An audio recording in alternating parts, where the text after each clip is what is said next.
YouTube, how's it going? Welcome back to AJ's Garage. Thank you guys for tuning in and thank you for watching.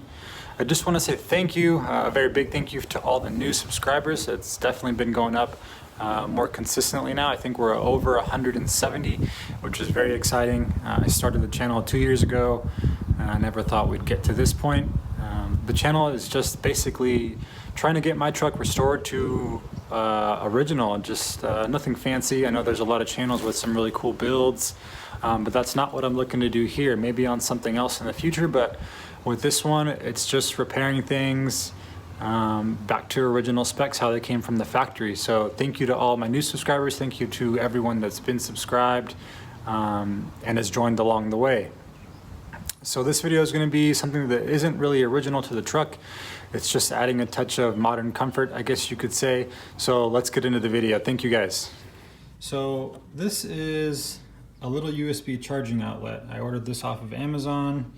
So as you can see, we're going to end up putting this in the truck. Now, I do want to hide it away. It's going to be under the dash, so it's not visible. But I've been driving the truck a lot more, and my phone's usually charged, but I think this would be something good to have just in case of an emergency. A lot of stuff charges off of like a USB outlet like this, whether it's like a iPhone charger cord or a micro cord for an Android phone. I think this will really come in handy. So with figuring out how easy it is to wire stuff to that fuse box, I actually have one little connection on the fuse box left. So this wiring came with the USB little outlet. I ordered this off of Amazon. There was quite a few different ones, but this is the one that I liked. It's got an aluminum casing, so it should not heat up too bad. And then this little protective cover. It also has a digital readout right here in the middle that will show the volts coming through. As far as the wiring, all I really did was extend the power cord, soldered these two ends together here, so it's a little bit longer. I'm going to place it near the middle of the dash, so let me show you where it's going. As far as placement for the USB charging outlet, I originally wanted to put it kind of right up in here along the center line of the truck, but with the water temperature and oil pressure gauges that I installed in the last video, there's kind of a lot going on into there. Also, all of the main wiring for the truck is in that area. So I think I'm going to try somewhere right over here. I can still reach kind of in this area from the driver's seat. So let's get the bracket put in and we'll see where we can find a spot for it. Alrighty guys, so the USB charging outlet is in place. It's all hooked up. Got the ground and power cords. Now my concern is how they come up flush to the glove box. For the longest time I've been wanting to build one, just kind of out of some thin sheet metal and kind of just bend it and put that in, but I just don't have time for that right now, or probably the tools to do it. So I didn't really want to order a reproduction of the originals. They're just kind of a flimsy cardboard, but that's what I ended up doing. Now it's really not too bad.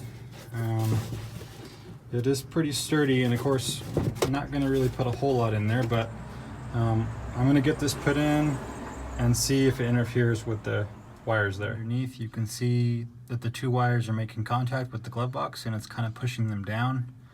And then looking back up here, you can see that it's kind of resting on the wires there.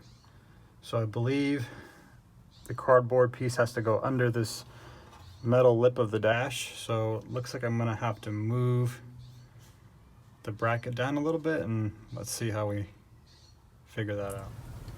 Fitment test number one. So the first thing I did was just bend the bracket down a little bit. As you can see now, it kind of just sits flush right here with the heater, so I think this is gonna work, and it still isn't really visible from down here. It'll probably be a little bit easier to access, but it's still kind of hidden, so if you're not really looking under the dash, you're not going to see it.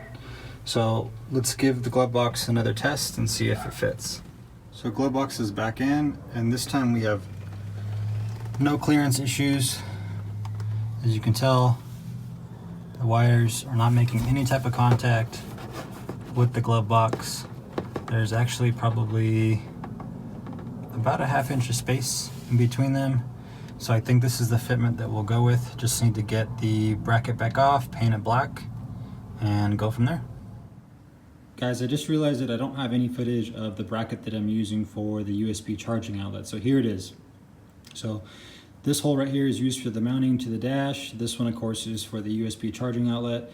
And actually what I got this from is, if you guys have watched my previous videos, the in-cab storage spare tank that I had, this is part of that tank. I happen to just keep this piece of sheet metal from it and cut it out right there, as you can see. Now, I used this part of it because it has this channel.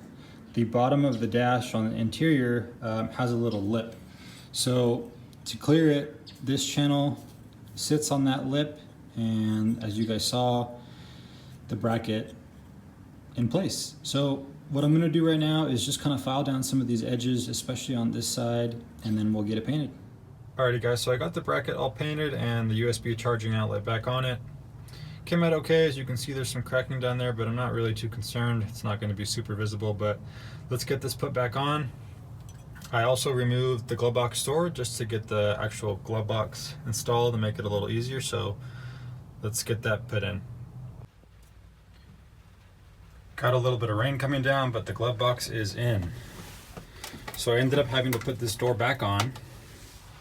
The glove box sits on top of that metal lip there, and kind of everything goes within the supporting lip that's on the end here that these fasteners screw into. Now, I'm not completely happy with the fitment. It was quite difficult to get in. There's still some gaps here.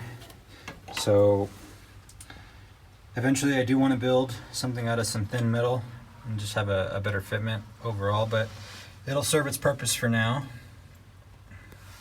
This one, actually, I wasn't able to get to line up. There's another fastener that goes here that's just a little bit lower, but I just figured I'd leave that alone for now.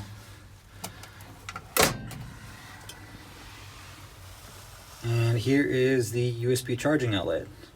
So it's hooked up, got a ground, power to the fuse block, and let's get the key in. And it's got power. So it's showing 12.1 volts. Light's not too visible unless you're really looking at it, but let's test it out. So if you guys remember in the auxiliary tank video, we had a cameo performance from my Apple Watch. I had it on the leaf spring, completely forgot about it, but and there we go, charging.